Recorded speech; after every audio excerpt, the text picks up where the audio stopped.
আপনারা যে যুগে দুনিয়াতে বাস করতেছেন, কুরআন নাজিল হওয়ার প্রায় ১৫০০ বছর পরের একটা ঘটনা শুনে। আমাদের যুগে ইউরোপের একজন সেরা স্বাস্থ্যবিজ্ঞানী ছিলেন, নাম ছিল তার doctor Maurice Bucaille. Doctor Maurice Bucaille ধর্মবিশ্বাসে খ্রিস্টান ছিলেন এবং তিনি ইসলাম ধর্মটাকে একটা ভ্রান্ত ধর্ম এবং কুরআনকে একটা ভ্রান্ত ধর্মগ্রন্থ সাব্যস্ত করার অসৎ উদ্দেশ্যে কুরআন শিখতে এসেছে। যে কুরআন পড়ে দেখি, বুঝে দেখি, অবশ্যই এর মধ্যে যথেষ্ট পরিমাণ ভুল বের হবে। কুরআনের ভুলগুলি সাব্যস্ত হওয়ার পর আমি বিশ্ববাসীর কাছে প্রচার করে দেব যে মুসলমানদের ধর্মগ্রন্থ কুরআন ভুল, সুতরাং তাদের ইসলাম ধর্মটাও। এই অসৎ উদ্দেশ্যে তিনি কুরআন শিখতে এসেছেন। এসে দেখলেন কুরআন শিখার পূর্ব শর্তগুলির মধ্যে একটা প্রধান শর্ত হলো আরবি ভাষা শিখতে হবে। আরবি ভাষা না শিখলে কুরআন শিখার কোনো উপায় নেই। আমাদের সমাজে এই মূল্যবান কথাটা যা একজন খ্রিস্টান অনুভব করতে পেরেছিলেন, অনেক মুসলমানে অনুভব করতে পারেন। অনেক মুসলমানে মনে করেন যে আজকাল লাইব্রেরিগুলিতে কুরআনের বঙ্গানুবাদ কিনতে পাওয়া যায়, আমি লাইব্রেরি থেকে কিনে নিয়ে ঘরে বসে বসে নিজে নিজে পরে পরে আমি কুরআন বুঝে ফেলব। না আরবি ভাষার দরকার, না কোনো শিক্ষকের দরকার। এটা ভুল ধারণা, এটা ভুল ধারণা। ডক্টর মরিস বুকাইলি মর্মে মর্মে টের পেয়েছিলেন যে আরবি ভাষা না শিখা পর্যন্ত কুরআন বুঝার কোনো পথ নাই। তাই তিনি সৌদি সরকারের সহযোগিতায় আগে আরবি ভাষা আয়ত্ত করলেন। আরবি ভাষা আয়ত্ত করার পরে এরপরে তিনি কুরআন বোঝা শুরু করলেন। শুরু থেকে শেষ পর্যন্ত ৩০ পারা কুরআন পরে শেষ করলেন, কিন্তু কোনো ভুল খুঁজে পেলেন না। না পেয়ে তিনি আরেকটা কুচিন্তা করলেন। তিনি ভাবলেন মিশরের নাকি কোন দেশের জাদুঘরে আজও পর্যন্ত হযরত উসমান রাদিয়াল্লাহু আনহুর হাতের লেখা কোরআন শরীফের এডিশন বিদ্যমান। তিনি ভাবলেন সেই ১৫০০ বছর আগের হাতের লেখা কোরআনের সাথে ১৫০০ বছর পরের প্রেসে ছাপা কোরআন মিলালে অবশ্যই যথেষ্ট পরিমাণ ভুল বের হবে। এই কুচিন্তার তাড়নায় তিনি সেখানে গেলেন, গিয়ে হযরত উসমান রাদিয়াল্লাহু আনহুর হাতের লেখা কোরআনের সাথে বর্তমান যুগের প্রেসে ছাপা কোরআনকে মিলিয়ে দেখলেন কোনো একটা কথার মধ্যে পার্থক্য নাই, কোনো একটা শব্দের মধ্যে গরমিল নাই, কোনো একটা অক্ষরের মধ্যে গরমিল নাই, কোনো একটা নুক্তার মধ্যে গরমিল নাই, কোনো একটা জের জবরের মধ্যে গরমিল নেই। এই অবস্থা দেখে তিনি, যিনি এসেছিলেন ইসলাম ধর্মকে ভুল সাব্যস্ত করার জন্য, তিনি নিজেই কলেমা পড়ে মুসলমান হয়ে গেলেন। মুসলমান হওয়ার পরে তিনি সারা বিশ্বে আলোড়ন সৃষ্টিকারী একটা মহামূল্যবান গ্রন্থ রচনা করলেন। সেটার নাম হলো দি Bible and the Quran and the science. এর বাংলা অনুবাদও হয়েছে। অনুদিত বাংলা গ্রন্থটির নাম বাইবেল, কুরআন ও বিজ্ঞান। এই গ্রন্থে ভদ্রলোক আধুনিক বিজ্ঞানের চুলচেরা বিশ্লেষণের মাধ্যমে প্রমাণ করেছেন এই বর্তমান দুনিয়াতে কোনো নির্ভুল আসমানি কিতাব যদি থাকে তাহলে একমাত্র কুরআন আছে। ইহুদি খ্রিস্টানদের কাছে বাইবেল নামে যে কিতাবটি আছে, এটা দুইটা আসমানি কিতাবের বিকৃত এডিশন। একটি আসমানি কিতাব আল্লাহ মুসা আলাইহিস সালামের কাছে নাজিল করেছিলেন তাওরাত নামে, আর একটি আসমানি কিতাব আল্লাহ ঈসা আলাইহিস সালামের কাছে নাজিল করেছিলেন ইনজিল নামে। ঈসা আলাইহিস সালাম দুনিয়া থেকে বিদায় হওয়ার ৪০০ বছর পর এই তাওরাত এবং ইনজিলকে তাওরাতদারি ইনজিলদারিরা যথেষ্ট পরিমাণ বিকৃতি সাধন করে ফেলেছিল। ৪০০ বছর পরে সেই বিকৃত দুই কিতাবের একটা সমন্বিত এডিশন তৈরি করেছে তারা। এটার নাম হলো বাইবেল। ভদ্রলোক বিজ্ঞানের টুলসেরা বিশ্লেষণ করে প্রমাণ করেছেন বাইবেল বর্তমান দুনিয়ার ইহুদি খ্রিস্টানদের হাতের বিদ্যমান বাইবেল ভুল ত্রুটিতে ভরপুর। যে আসমানি কিতাবটি বর্তমান দুনিয়াতে সম্পূর্ণ ত্রুটিমুক্ত ভুলমুক্ত সেটি হলো একমাত্র কোরআন। তাই আল্লাহ পাক রব্বুল আলামিন কোরআনের শুরুতেই আলিফ লাম মিম তিনটা অক্ষরের দ্বারা এই সাংকেতিক চ্যালেঞ্জ ঘোষণা করেছেন। এই তিন অক্ষরের চ্যালেঞ্জের সারমর্ম হলো এই কোরআনে ভুলের কোনো সম্ভাবনা কেউ কখনো বের করে দেখাতে পারে না। গেল এই তিনটি অক্ষর অর্থ আমাদেরকে জানালেন না, তারপরেও আমাদের কাছে পাঠালেন কেন? এই প্রশ্নের এক জবাব পাঠিয়েছেন কোরআনের সত্যতার চ্যালেঞ্জ হিসাবে। দ্বিতীয় জবাব হলো আল্লাহ পাক রব্বুল আলামিন কোরআনের এক আয়াতে বলেন ফাআম্মাল্লাযীনা ফী কুলুবিহিম যায়গুন ফায়াত্তাবিউনা মা তাশাবাহা মিনহু ইবতিগাআল ফিতনাতি ওয়া ইবতিগাআ তা'ওয়িলিহি ওয়া মা ইয়া'লামু তা'ওয়িলাহু ইল্লাল্লাহ ওয়ার রাসিখুনা ফিল ইলমি ইয়াকুলুনা আমান্না বিল্লাহ।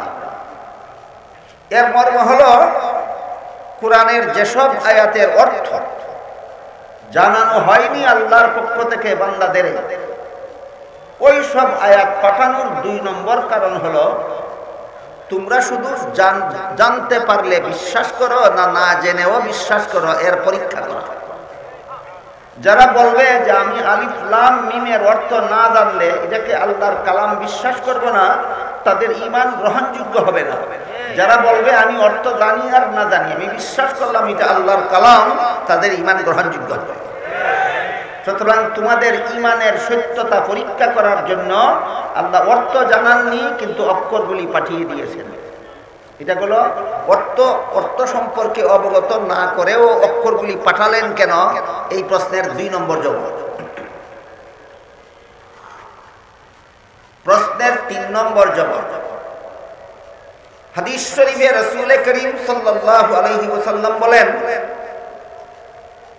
কোরআন তেলাওয়াতের স্বাভাবিক নিয়মে কোরআন তেলাওয়াতের সওয়াব হলো প্রতি অক্ষরে 10 সওয়াব।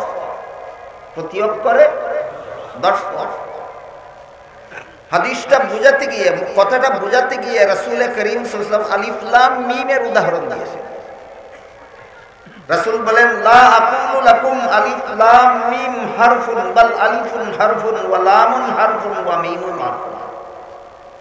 রাসূল বলেন আমি যে বলেছি কোরআন তেলাওয়াতে প্রতি অক্ষরে 10টি করে সওয়াব, এতে তোমরা মনে করো না যে আলিফ লাম মিম একটি অক্ষর, বরং আলিফ একটি অক্ষর, শুধু এইটার তেলাওয়াতে 10 সওয়াব, লাম আরেকটি অক্ষর ওইটার তেলাওয়াতে আরো 10 সওয়াব, মিম আরেকটি অক্ষর ওইটার তেলাওয়াতে আরো 10 সওয়াব। তাহলে অর্থ না জানালেও আলিফ লাম মিম আমাদের কাছে পাঠিয়েছেন বিনা উপকারে না বহুমুখী উপকার আছে? এর মধ্যে 3 নম্বর উপকারটা কি? তিলাওয়াতের সওয়াব। 3 নম্বর উপকারটা কি? তিলাওয়াতের সওয়াব। অর্থ জেনে তিলাওয়াতের সওয়াব না অর্থ না জেনে তিলাওয়াতের সওয়াব? অর্থ না জেনে তিলাওয়াতের সওয়াব আল্লাহর রাসূল শিক্ষা দিয়েছেন। কিন্তু বর্তমান যুগে এমন কিছু ইসলামের মহাপণ্ডিতের আবির্ভাব হয়েছে যারা বলে কোরআনের অর্থ না জেনে তিলাওয়াত করায় কোনো সওয়াব নাই। এরা কি রাসূল থেকেও বড় পণ্ডিত? এই বিষয়টা এরা কি রাসূল থেকে বেশি বুঝলো? বলেন তো, আপনাদের রাসূল ভুল বুঝেছিলেন, আমি সঠিক বুঝেছি। এমন পণ্ডিত যদি কোনো মুসলমান সমাজে আবির্ভূত হয় তাহলে তো আমার মনে হয় এমন ইসলামিক স্কলার বা ইসলামিক পণ্ডিতের মুসলমান সমাজে অবাঞ্ছিত ঘোষণা হওয়া দরকার। রাসূল কি বলেছেন? আলিফ লাম মিমের অর্থ তোমাদেরকে অবগত করা হলো না হয়নি? সারা দুনিয়ার মুসলমান, সর্বযুগের মুসলমান উম্মতের ঐক্যবদ্ধ সিদ্ধান্ত আলিফ লাম মিমের অর্থ বান্দাদেরকে অবগত করা হয় না। যে কোনো নির্ভরযোগ্য তাফসীরের কিতাব খুলে দেখুন, লেখা আছে আল্লাহু আ'লামু বিমুরাদিহি, এর সঠিক অর্থ আল্লাহ ছাড়া কেউ জানে না। কিন্তু রাসূল বলেন তারপরও আলিফ তিলাওয়াতে 10 সওয়াব, লাম তিলাওয়াতে 10 সওয়াব, মিম তিলাওয়াতে 10 সওয়াব। রাসূল কি শিক্ষা দিলেন? কোরআনের অর্থ না বুঝলে তিলাওয়াতে সওয়াব নাই, না অর্থ না বুঝেও তিলাওয়াতে সওয়াব আছে? রাসূলের শিক্ষা হলো কোরআন তিলাওয়াতের অর্থ না বুঝলেও তিলাওয়াতে সওয়াব আছে। আর এরপরে যদি কেউ বলে অর্থ না বুঝে তিলাওয়াতে সওয়াব নাই, তাহলে সে রাসূল থেকেও আরো বড় শিক্ষিত পণ্ডিত হওয়ার দাবিদার কিনা? এমন দাবিদার মুসলমান সমাজে অবাঞ্ছিত হওয়া দরকার। রাসূলের চেয়ে বড় শিক্ষিতের দরকার তো নাই আমাদের, কি বলেন? রাসূলের থেকে বেশি জানে এমন এমন পণ্ডিতের তো মুসলমান সমাজে দরকার নাই। আজকে যদি আমরা এই ভ্রান্ত মতবাদ গ্রহণ করে নিই, তাহলে কি সমস্ত বিপর্যয় আসবে মুসলমান সমাজে আমি একটু ইঙ্গিত করছি আপনাদের। আজকে যদি আপনারা এই ভ্রান্ত মতবাদটা গ্রহণ করে নেন রাসূলের এই হাদিসের বিরুদ্ধে, যে কোরআন না বুঝলে মুখস্থ করার অথবা তেলাওয়াত করার কোনো সওয়াব নাই, এটা যদি আপনি মেনে নেন, তাহলে এই যে লক্ষ লক্ষ কোটি কোটি হাফিজুল কোরআন তৈরি হচ্ছে সারা দুনিয়ায়। বাংলাদেশে অসংখ্য হাফিজি মাদ্রাসা আছে। হাফিজখানা মাদ্রাসাগুলিতে যে ছাত্ররা 30 পারা কোরআন মুখস্থ করে, এরা কি অর্থ বুঝে মুখস্থ করে না অর্থ না বুঝেই মুখস্থ করে? এই সমস্ত হাফিজদেরকে সম্পূর্ণ অকেদু সাব্যস্ত করে দেওয়া হয় এই উক্তির দ্বারা। এই সমস্ত হাফিজেরাই তো রমজান মাসে খতমে তারাবি পড়ায়। সুতরাং আপনারা সারা জীবন ভর যত খতমে তারাবি পড়ে এসেছেন, খতমে তারাবি পড়িয়েছেন একজন হাফিজ সাহেব, যিনি কোরআন মুখস্থ করেছেন কিন্তু অর্থ জানেননি, এটা যেহেতু কোনো কাজে আসবে না, কোনো সওয়াব নাই, কাজে আপনাদের সারা জীবনের খতমে তারাবি পড়া এবং শোনা সম্পূর্ণটাকে বেকার সাব্যস্ত করার নীল নকশা ছাড়া আর কিছু নয়। আরেকটা বিপর্যয় যেটা নেমে আসবে সেটা হলো, দুনিয়াতে যত ধর্ম আছে, কোনো একটা ধর্ম এমন নাই যেই ধর্মের মূল ধর্মগ্রন্থটা ধর্মাবলম্বীরা নির্ভুলভাবে মুখস্থ করে রেখেছে, এমন কোন ধর্ম দুনিয়াতে নাই, একমাত্র ইসলাম ধর্ম ছাড়া। ইসলাম ধর্মের সত্যতার যত প্রমাণ আছে, এর মধ্যে এটা একটা বিশিষ্ট প্রমাণ যে এই ধর্মের মূল ধর্মগ্রন্থ কোরআনকে হাজার হাজার লক্ষ লক্ষ কোটি কোটি মুসলমানেরা সিনায় ধারণ করে এসেছে। 1500 বছর যাবৎ অনবরতভাবে এই 30 পারা কোরআনকে মুখস্থ করে রেখেছে। ইসলামের সত্যতার এটাও একটা প্রমাণ। ইহুদি খ্রিস্টানেরা যখন দেখলো কোন ইহুদি তাওরাতকে মুখস্থ করে রাখতে পারেনি, খ্রিস্টানেরা যখন দেখলো কোন খ্রিস্টান ইনজিলকে মুখস্থ করে রাখতে পারেনি, অথচ মুসলমানদের লক্ষ লক্ষ হাফিজ কোরআনকে মুখস্থ করে রেখেছে, এটাকে তারা ইসলামের সত্যতার প্রমাণ হিসাবে পেশ করে। এই প্রমাণটাকে ক্যান্সেল করার জন্য আমি যদি বলি মীর জাফরের মতো কিছু মুসলমানকে তারা লেলিয়ে দিয়েছে যে তোমরা সমাজে প্রচার করো যে কোরআন না বুঝে মুখস্থ করার কোনো সওয়াব নাই, তাহলে তারা এখানে যে আমরা যে প্রমাণটা তাদের সামনে করেছিলাম, আমাদের প্রমাণটা তারা বাতিল করে দিতে পারে। কাজেই সহিহ মুসলিম শরীফের ভূমিকা একটা মহামূল্যবান কথা উল্লেখ আছে, সেটা হলো ইন্না হাযাল ইলমা দীনুন ফানজুরু আম্মান তাখুযুনা দীনাকুম। কুরআন হাদিসের ইলম, কুরআন হাদিসের শিক্ষা, এটা তোমাদের ধর্ম। কুরআন শিক্ষা আমাদের ধর্ম, আর হাদিস শিক্ষা আমাদের ধর্ম। কাজেই তোমরা কার কাছে তোমাদের ধর্ম শিখতে গেলে আগে তাকে চিনে নিও। তার মধ্যে যদি তোমাদের ধর্মীয় শিক্ষা সঠিক না থাকে, তার মধ্যে যদি তোমাদের ধর্মীয় শিক্ষা ভুল থাকে, আর তোমরা যদি তার কাছে তোমাদের ধর্ম শিখতে যাও, তাহলে তোমাদেরকে শুদ্ধটা শিখাবে না ভুলটাই শিখাবে? এই জন্য সহিহ মুসলিম শরীফের ভূমিকায় উল্লেখ আছে কোরআনের শিক্ষা তোমার ধর্ম, হাদিসের শিক্ষা তোমার ধর্ম। কার কাছে শিখতে গেলে তোমার ধর্ম আগে তাকে চিনে নাও। সে যদি সঠিক ধার্মিক হয়ে থাকে তোমাকে সঠিক ধর্ম শিক্ষা দিবে, আর সে যদি ধর্মের নামে ভ্রান্ত মতবাদী হয়ে থাকে আর তার কাছে যদি তুমি ধর্ম শিখতে যাও, তোমাকেও ভ্রান্ত মতের অনুসারী বানিয়ে দেবে। সুতরাং যেই বলে আমি তোমাকে ধর্ম শিখাতে এসেছি, তার কাছ থেকেই ধর্ম শিখতে হবে না, শিখা যাবে না। তার ধর্ম সঠিক না ভুল সেটা আগে যাচাই করে নিতে হবে। এমন একটা নজির আছে বড় চমৎকার। আল্লাহ যখন আদম হাওয়াকে জান্নাতে দিয়ে বলেছিলেন, হে আদম হাওয়া, জান্নাতের সব রকমের ফলমূল খাও, শুধুমাত্র একটি গাছের ফল খেতে নিষেধ করে দিয়েছিলেন। কিন্তু ইবলিস, তখন থেকে ইবলিসের জান্নাতে প্রবেশ করা নিষিদ্ধ ছিল। ইবলিসের পূর্ববর্তী ঘটনা একটু শুনুন, পরবর্তী ঘটনাটা বোঝার জন্য। ইবলিস ইতিপূর্বে আল্লাহর ইবাদত বন্দেগী করেছিল ৮০,০০০ বছর। কতদিন? আপনারা কত হাজার বছর নামাজ রোজা করেছেন? কত হাজার বছর করেছেন? ইবলিস ৮০,০০০ বছর পর্যন্ত আল্লাহর ইবাদত বন্দেগী করেছিল। ৮০,০০০ বছর ইবাদত করার পর আল্লাহ ইবলিসকে সমস্ত পৃথিবীর রাজত্ব দান করেছিলেন। কোন দেশের রাজা ছিল ইবলিস? সমগ্র বিশ্বের রাজা ছিল ইবলিস। জান্নাতে বসবাস করার ফ্যাসিলিটি দান করেছিলেন। বসবাস করতে কোথায়? জান্নাতে। সমস্ত পৃথিবীর রাজত্ব করত আর জান্নাতে বসবাস করত। কিন্তু আল্লাহ যখন আদম সৃষ্টি করে ইবলিসকে সহ ফেরেশতাদেরকে বলেছিলেন আদমকে সেজদা দিয়ে সম্মান করো, ফেরেশতারা আল্লাহর আদেশ পালন করেছিল, ইবলিস বেঁকে বসেছিল। ইবলিস আল্লাহর আদেশ পালন করে। ইবলিস আল্লাহর আদেশ লঙ্ঘন করার কারণে আল্লাহ ইবলিসকে হুকুম দিলেন উখরুজ মিনহা ফাইন্নাকা রাজিম। জান্নাতে বসবাস করার ফ্যাসিলিটি আর তোমার নাই, এখন থেকে তুমি চিরকালের জন্য জান্নাত থেকে বের হয়ে যাও। বলুন তো কোন অপরাধে ইবলিস জান্নাতের বসবাসের সুযোগ হারালো? আদমকে সম্মান না করার অপরাধে। এখান থেকে ইবলিস আদমের দুশমনে পরিণত হল। তারপরে যখন আল্লাহ আদম হাওয়াকে জান্নাতে দিয়ে বললেন যেখানে ইচ্ছা বসবাস করো, সব রকমের ফলমূল খাও, শুধুমাত্র একটি গাছের ফল খেতে নিষেধ করে দিলেন, তখন ইবলিস চিন্তা করলো জান্নাতের ভিতরে প্রবেশ করার তো অধিকার আমার নাই, কিন্তু আদম হাওয়াকে ধোঁকা দিতে হবে, প্রতারণা করে জান্নাত থেকে বের করতে হবে।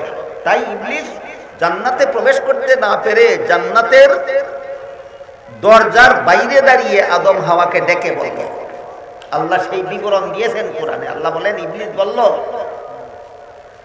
قال ما نهاكما ربكما عن هذه الشجرة إلا أن تكونا ملكين أو تكونا من الخالدين وقاسمهما إني لكما لمن الناصحين। ইবলিস জান্নাতের দ্বারপ্রান্তে দাঁড়িয়ে আদম হাওয়াকে ডেকে বলল, ও আদম হাওয়া, আল্লাহর নামে কসম খেয়ে বলছি আমি তোমাদেরকে উপদেশ দিতে চাই। কি দিতে চাই? উপদেশ কি অমঙ্গল বার্তা না মঙ্গল বার্তা? আমি তোমাদের মঙ্গল বার্তা শোনাতে চাই। আদম হাওয়ার সরল মনে এই পর্যন্ত যখনকার ঘটনা তখন পর্যন্ত জগতের কেউ কোনোদিন মিথ্যা বলেছে বলে প্রমাণ নাই, অথচ ইবলিস আল্লাহর নামে কসম খেয়ে বলল যে আমি আল্লাহর নামে কসম খেয়ে বলতেছি আমি তোমাকে একটা মঙ্গল বার্তা শোনাতে চাই, উপদেশ দিতে চাই, নসিহত করতে চাই। আমাদের সুজা ভাষায় বলে ওয়াজ করতে চাই। কি করতে চায়? কাকে? আদম হাওয়াকে। কোথায়? জান্নাতে। জান্নাতের বাইরে দাঁড়িয়ে জান্নাতের ভিতরে অবস্থানরত আদম হাওয়াকে ইবলিস একটা ওয়াজ করতে চায়।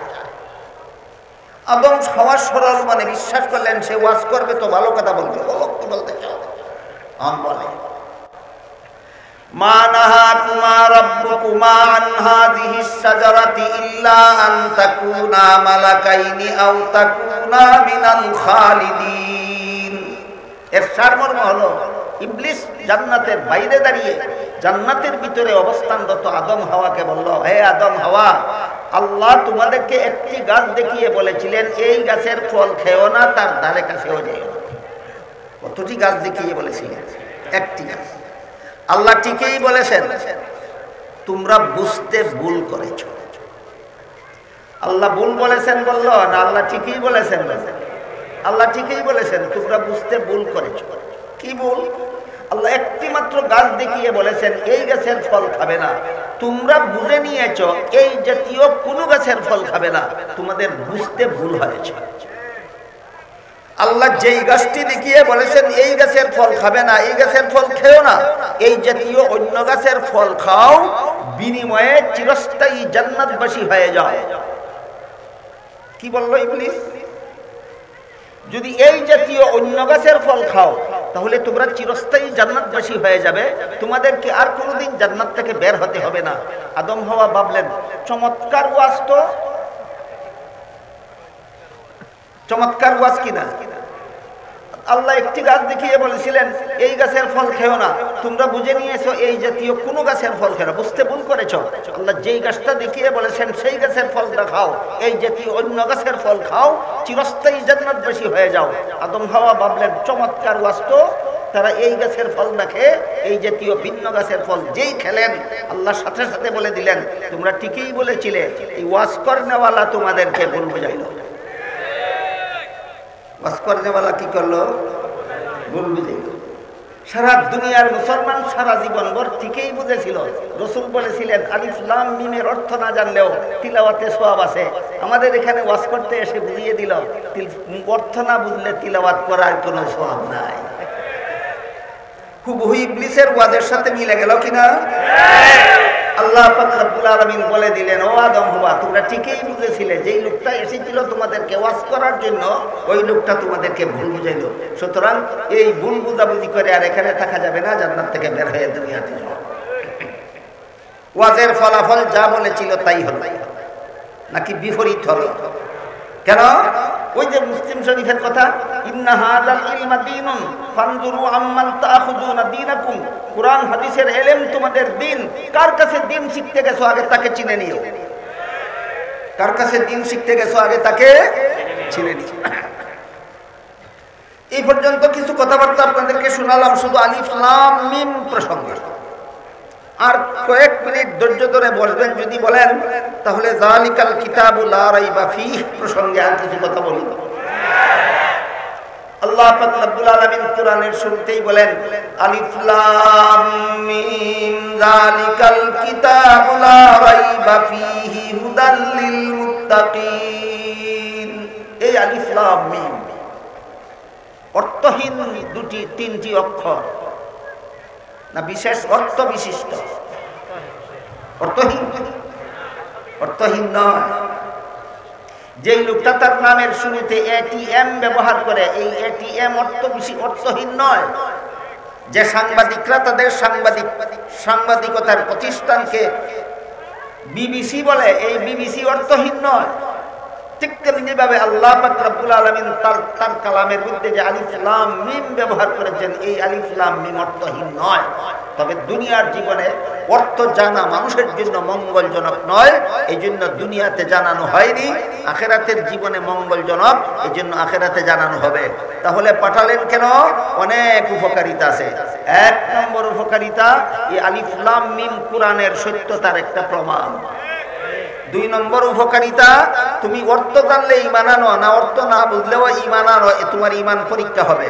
তিন নম্বর উপকারিতা, অর্থ না বুঝলে না জেনে তিলাওয়াত করলেও সওয়াব আছে, রাসূল বলেছেন। অর্থ না জেনে তিলাওয়াত করাতেও সওয়াব আছে। এই উপকারিতাগুলির জন্য আমরা যেন এই উপকারিতাগুলির থেকে বঞ্চিত না হই, এই জন্য আল্লাহ পাক রব্বুল আলামিন তিনটি অক্ষর এখানে পাঠিয়েছেন আমাদের কাছে, দুনিয়াতে পাঠিয়েছেন। আলিফ লাম মিমের মধ্যে আল্লাহ সংক্ষেপে যেই কথাটা বলেছিলেন যে কোরআনের সত্যতার প্রমাণ, এই কথাটাকে আবার বিস্তারিতভাবে উল্লেখ করে বলে দিলেন যালিকাল কিতাবু লা রাইবা ফীহ।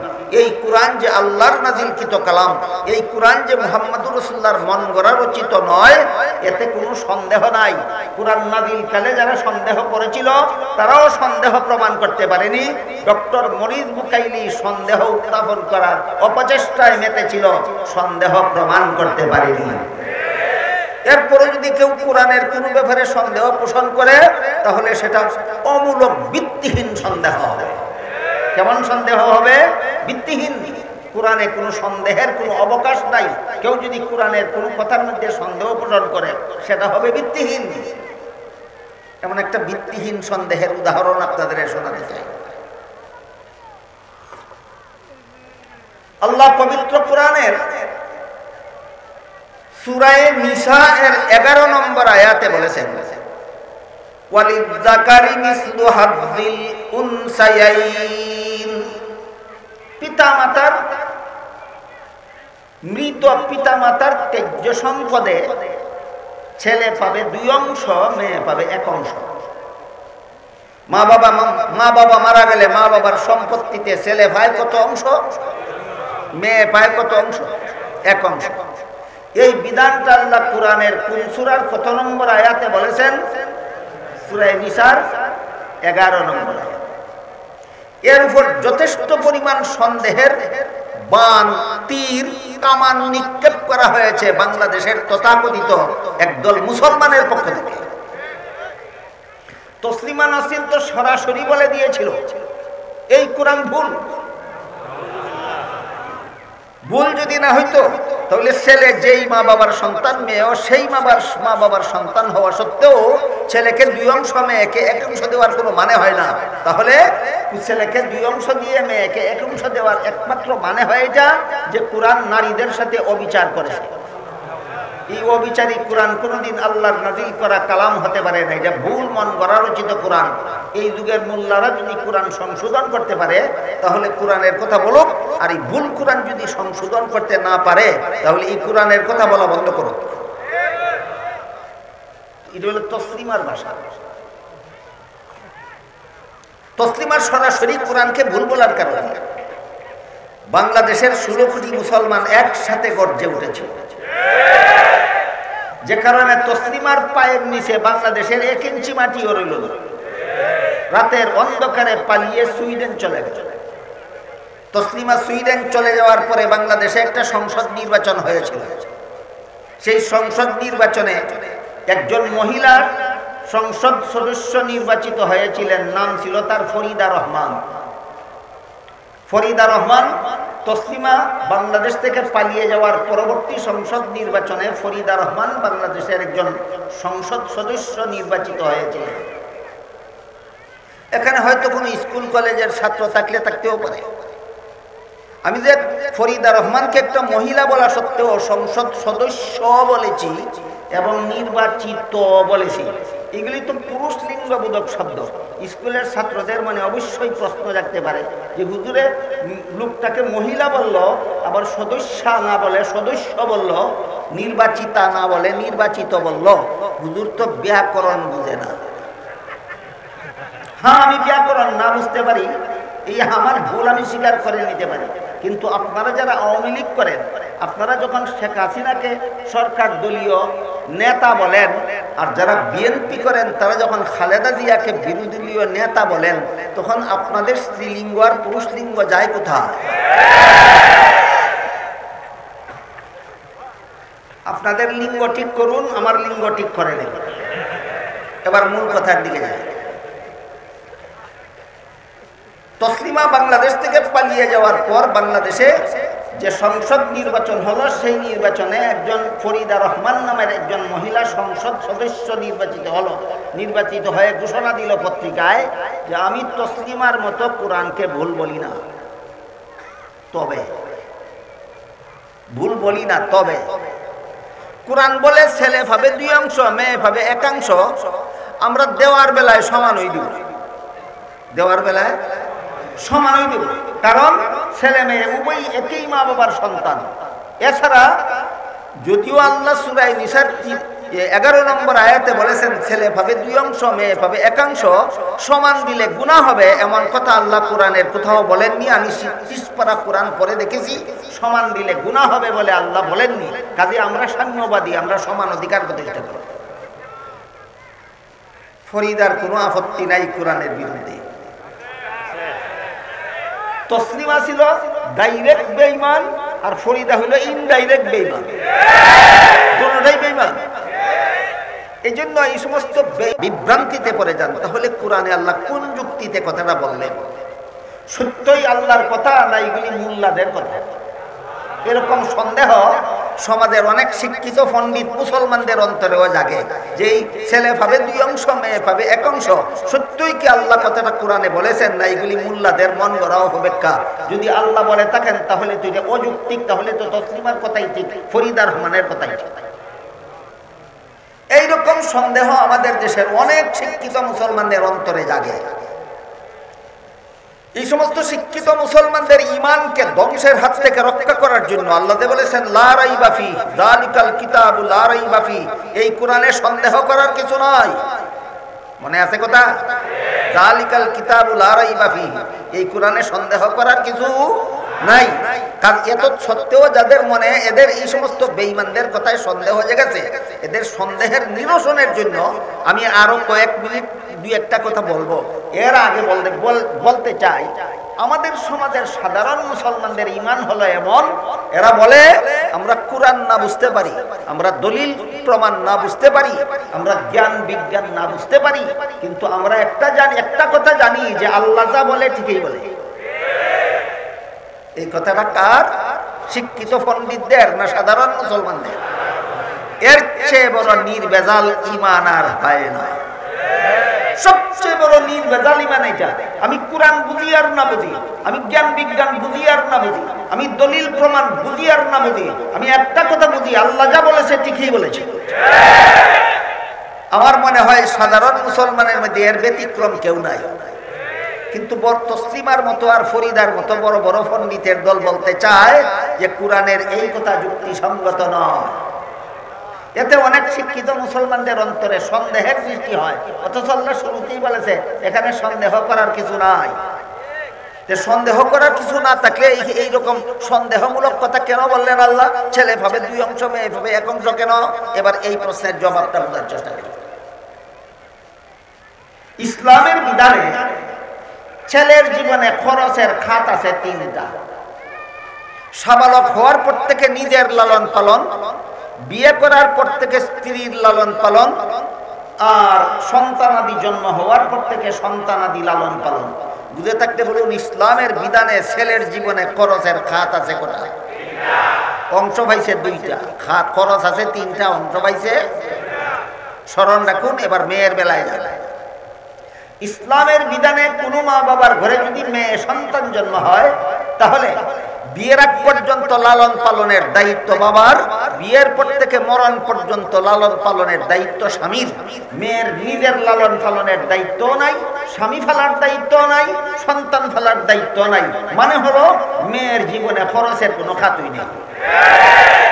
এবার বলুন, যার খরচ আছিল তিনটা, অংশ পাইছিল দুইটা, সে বেশি পাইল না যার খরচ নাই একটাও অংশ পাইল একটা, সে বেশি পাইল? তাহলে সূরা নিসার 11 নম্বর আয়াতে আল্লাহ যে বিধান দিয়েছেন, এই বিধানে আল্লাহ নারীদের প্রতি অবিচারই করেছেন না সুবিচারের ঊর্ধ্বে? সুবিচার সুবিচার না সুবিচারের ঊর্ধ্বে?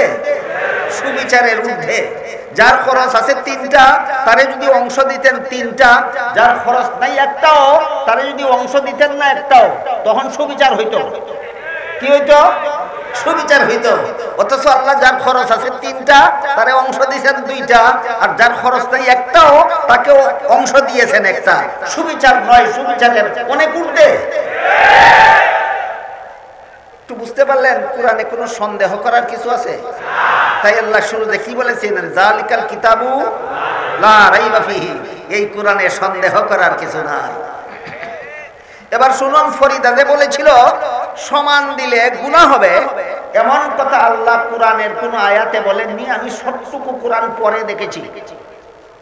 ফরিদা তো সম্পূর্ণ কোরআন পড়ে দেখেছে যে ছেলে মেয়েকে বাবার সম্পদ সমান দিলে কোনো গুনাহ হবে বলে আল্লাহ কোরআনের কোন আয়াতে বলেননি। এবার আমি দুই তিনটা আয়াত আপনাদেরকে শোনাই, একটু মনোযোগে শুনুন। সূরা নিসার 11 নম্বর আয়াতে আল্লাহ বলেছেন ছেলে পাবে দুই অংশ, মেয়ে পাবে এক অংশ। 12 নম্বর আয়াতে বলেছেন আরো কে পাবে কত অংশ।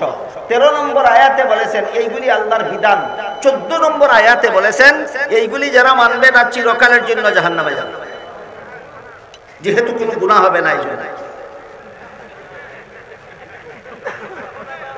আবার বলি, ফরিদা বলে আল্লাহ 11 নম্বর আয়াতে বলেছেন ছেলে পাবে দুই অংশ, মেয়ে পাবে এক অংশ। আমরা দিতে দিব সমান অংশ। সমান দিলে গুনাহ হবে এমন কথা আল্লাহ কোরআনের কোন আয়াতে বলেননি। আমি সবটুকু কোরআন পড়ে দেখেছি। ফরিদার সবটুকু কোরআন পড়া আপাতত মুলতবি রাখুন। আমি 4টা আয়াত পড়ে দেখেছি। আল্লাহ 11 নম্বর আয়াতে বলেছেন ছেলে পাবে দুই অংশ, মেয়ে পাবে এক অংশ। 12 নম্বর আয়াতে বলেছেন আরো কে পাবে কত অংশ। 13 নম্বর আয়াতে আল্লাহ বলেছেন এগুলি আল্লাহর বিধান। 14 নম্বর আয়াতে আল্লাহ বলেছেন যে মানবে না চিরকালের জন্য জাহান্নামে যাবে। কেন? যেহেতু কোনো গুনাহ হবে না। এই জন্য তুমি সবটুকু কোরআন পড়েছো, 14 নম্বর আয়াতটা বললা না কেন? এবার বুঝতে পেরেছেন ফরিদার কোরআন পড়াটা কেমন? ফরিদার কোরআন পড়া কেমন মজার কোরআন পড়া, এটা বোঝার জন্য আপনাদেরকে একটি গল্প বলি, শুনুন। 6টা অন্ধ লোক হাতি দেখতে গেছে। অন্ধ লোক চোখ দিয়া দেখে না, হাত বুলাইয়া দেখে। হাত বুলায়, এক অন্ধ হাত বুলাইলো হাতির পিঠে, আর এক অন্ধ হাত বুলাইলো হাতির পেটে, আর এক অন্ধ হাত বুলাইলো হাতির কানে, আর এক অন্ধ হাত বুলাইলো হাতির দাঁতে, আর এক অন্ধ হাত বুলাইলো হাতির পায়ে, আর এক অন্ধ হাত বুলাইলো হাতির লেজে। তারপরে বাড়িতে ফিরার পর আশপাশের প্রতিবেশী লোকেরা জিজ্ঞাসা করলো, অন্ধের দল হাতি দেখতে গিয়েছিলে, দেখেছো?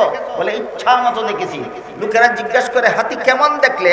যেই লোকটা যেই অন্ধ হাতির পিঠে হাত বুলাইছিল সে বলে হাতি খাটের মতো, যে হাতির পেটে হাত বুলাইছিল সে বলে হাতি ধানের গুলার মতো, যে অন্ধ হাতির পায়ে হাত বুলাইছিল সে বলে হাতি কলা গাছের মতো, আর যেই অন্ধ হাতির লেজে হাত বুলাইছিল সে বলে হাতি লাঠির মতো, আর যেই অন্ধ হাতির কানে হাত বুলাইছিল সে বলে হাতি কুলার মতো, আর যে অন্ধ হাতির দাঁতে হাত বুলাইছিল সে বলে হাতি মূলার মতো। আপনারা বলুন তো, হাতি কুলার মতো না মূলার মতো? অন্ধের দল হাতি যেমন দেখা দেখলো, ফরিদারা কোরআন তেমন পড়া পড়লো। আল্লাহ পাক রব্বুল আলামিন কোরআনের শুরুতেই বলেছেন আলিফ লাম মিম, চ্যালেঞ্জ। 3টা অক্ষর চ্যালেঞ্জ কোরআনের সত্যতা।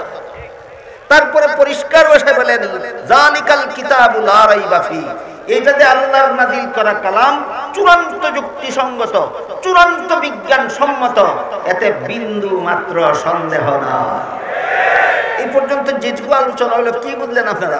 কোরআনের মধ্যে যুক্তির কিছু অভাব আছে, বিজ্ঞানের কিছু অভাব আছে, অধিক মানবাধিকারের কিছু অভাব আছে। সুতরাং এই কোরআন সর্বশেষ আসমানি কিতাব। এই কোরআন কিয়ামত পর্যন্ত যত মানুষ দুনিয়াতে আসবে সমস্ত মানুষের জন্য চিরতরে জান্নাতে যাওয়ার সুযোগ। আল্লাহ আপনাদের আমাদের সবাইকে এই কোরআনকে বুঝার, কোরআনের পথে চলার এবং এই পথে চিরকালের জন্য জান্নাতে পৌঁছার সৌভাগ্য দান করুন। সবাই বলুন আমিন। সুবহান রাব্বিকা রাব্বিল ইজ্জাতি আম্মা ইয়াসিফুন ওয়া সালামুন আলাল মুরসালিন ওয়ালহামদুলিল্লাহি রাব্বিল আলামিন।